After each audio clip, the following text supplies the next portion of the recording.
Continuing with Genesis 42:1. Now when Yaakov saw that there was corn in Mitzrayim, Yaakov said to his sons, "Why do you look at one another?" And he said, "Behold, I have heard that there's corn in Mitzrayim. Go down there and buy for us from there, that we may live and not die." And Joseph's 10 brothers went down to buy corn in Mitzrayim. But Binyamin, Joseph's brother, Yaakov sent not with his brethren, for he said, lest mischief befall him. And the sons of Israel came to buy corn among those that came, for the famine in the land of Canaan, for the famine was in the land of Canaan. And Joseph was the governor of the land, and he it was that sold to all the people of the land. And Joseph's brothers came and bowed themselves down before him with their faces to the earth. And Joseph saw his brethren, and he knew them, but made himself strange to them, and spoke roughly to them. And he said to them, "Where do you come from?" And they said, "From the land of Canaan, to buy food." And Joseph knew his brethren, but they knew him not. And Joseph remembered the dreams which he had dreamed about them. And he said to them, "You are spies. To see the nakedness of the land are you come?" And they said to him, "No, my lord, but to buy food are thy servants come. We are all one man's sons. We are true men. Thy servants are no spies." And he said to them, "No, but you are come to see the nakedness of the land." And they said, "The servants are 12. We are brothers, sons of one man, in the land of Canaan. And behold, the youngest is this day with our father, and one is no more." And Joseph said to them, "That is what I spoke to you, saying, you are spies. Hereby you shall be proved. By the life of Pharaoh, you shall not go out of here unless your youngest brother comes here. Send one of you, and let him fetch your brother, and you shall be kept in prison, that your words may be proved, whether there be any truth in you. Or else by the life of Pharaoh, surely you are spies." And he put them all together into custody for 3 days. And Joseph said to them on the 3rd day, "This do, and live. I fear God. If you are true men, let one of your brothers be bound in the house of your confinement. And you go, carry corn for the famine of your houses, but bring your youngest brother to me. So shall your words be verified, and you shall not die." And they did so. And they said one to another, "Truly we are guilty concerning our brother, and that we saw the anguish of his soul when he besought us, and we would not hear. Therefore is this distress come upon us." And Reuben answered them, saying, "Did I not speak to you, saying, do not sin against the child? And you wouldn't hear? Therefore, behold, even his blood is required." And they knew not that Joseph understood them, for he spoke to them by an interpreter. And he turned himself about from them, and wept, and turned back to them, and spoke with them, and took from them Shimon, and bound him before their eyes. And then Joseph gave orders to fill their sacks with corn, and to restore every man's money into his sack, and to give them provision for the way. And thus it was performed. And they loaded their asses with the corn, and departed from there. And as one of them opened his sack to give his ass provender in the lodging place, he saw his money, for behold, it was in the mouth of his sack. And he said to his brethren, "My money is returned, and lo, it is in my sack." And their heart failed them, and they were afraid, saying one to another, "What is this that God has done to us?" And they came to Yaakov their father to the land of Canaan, and told him all that had befallen them, saying, "The man who is the Lord of the land spoke roughly to us, and took us for spies of the country. And we said to him, We are true men, we are no spies. We are 12 brethren, sons of our father. One is no more, and the youngest is this day with our father in the land of Canaan." And the man, the Lord of the country, said to us, Hereby shall I know that you are true men. Leave one of your brethren here with me, and take food for the famine of your households, and be gone, and bring your youngest brother to me. Then shall I know that you are no spies, but that you are true men. So will I deliver you your brother, and you shall traffic in the land. And it came to pass, as they emptied their sacks, that, behold, every man's bundle of money was in his sack. And when both they and their father saw the bundle of money, they were afraid. And Yaakov their father said to them, You have bereaved me of my children. Joseph is not, and Shimon is not, and you will take Benjamin away. All these things have come upon me. And Reuben spoke to his father, saying, Slay my two sons if I bring him not to thee. Deliver him into my hand, and I will bring him back to thee.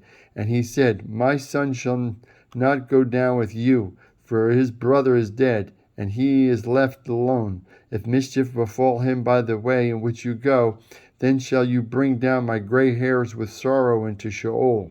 And the famine was severe in the land. And it came to pass, when they had eaten up the corn which they had brought out of Mitzrayim, their father said to them, Go back, buy us a little food. And Yehudah spoke to him, saying, The man did solemnly protest to us, saying, You shall not see my face unless your brother is with you. If thou wilt send our brother with us, we will go down and buy thee food. But if thou wilt not send him, we will not go down. For the man said to us, You shall not see my face until your brother is with you. And Yisrael said, Why did you treat me so ill as to tell the man whether you had another brother? And they said, The man asked us particularly of our state and of our kindred, saying, Is your father yet alive? Have you another brother? And we told him according to the tenor of these words. Could we possibly know that he would say, Bring your brother down? And Yehudah said to Israel, his father, Send the lad with me, and we will arise and go, that we may live and not die, both we and thou, and also our little ones. I will be surety for him. Of my hand shalt thou require him. If I bring him not to thee and set him before thee, then I shall have sinned to thee forever. If we had lingered, surely now we had returned the second time. And their father Israel said to them, If it must be so now, do this. Take the best fruits in the land in your vessels, and carry down the man's a present, a little balm, a little honey, gum, ladanum, nuts, and almonds, and take double money in your hand, and the money that was returned in the mouth of your sacks carry it back in your hand. Perhaps it was an oversight. Take also your brother, and arise, go again to the man. And God Almighty give you mercy before the man, that he may release to you your other brother and Benjamin. And if I be bereaved of my children, then I am bereaved. And the men took that present, and they took the double money in their hand, and Benjamin, and they rose up and went down to Mitzrayim, and stood before Joseph. And when Joseph saw Benjamin with them, he said to the ruler of his house, Bring these men home, and slaughter a beast, and make it ready, for the men shall dine with me at noon. And the man did as Joseph bade, and the man brought the men into Joseph's house. And the men were afraid, because they were brought into Joseph's house. And they said, Because of the money that was returned in our sacks at the first time are we brought in, that he may seek occasion against us, and fall upon us, and take us for bondmen, and our asses. And they came near to the steward of Joseph's house. And when they spoke with him at the door of the house, and said, O sir, we came down indeed at the first time to buy food, and it came to pass when we came to the lodging place, that we opened our sacks, and behold, every man's money was in the mouth of his sack, and our money in full weight, and we have brought it back in our hand, and other money have we brought down in our hands to buy food. We cannot tell who put our money in our sacks. And he said, Peace be to you, fear not. Your God and God of your father has given you treasure in your sacks. I had your money. And he brought Shimon out to them. And the man brought the men into Joseph's house. and gave them water, and they washed their feet, and he gave their asses provender. And they made ready the present for when Joseph came at noon, for they had heard that they should eat bread there. And when Joseph came home, they brought him the present which was in their hand into the house, and bowed themselves to him to the earth. And he asked them of their welfare, and said, Is your father well? The old man of whom you spoke, is he still alive? And they answered, The servant, our father, is in good health. He's still alive. And they bowed down their heads and made obeisance. And he lifted up his eyes and saw his brother Benjamin, his mother's son, and said, Is this your younger brother of whom you spoke to me? And he said, God be gracious to thee, my son. And Joseph made haste, for his affection was kindled towards his brother, and he sought where to weep. And he entered into his chamber and wept there. And he washed his face and went out, and restrained himself, and said, Set on bread. And they set on for him by himself, and for them by themselves, and for the Mitzrayim who did eat with them by themselves, because the Mitzrayim might not eat bread with the Hebrews, for that is an abomination to the Mitzrayim.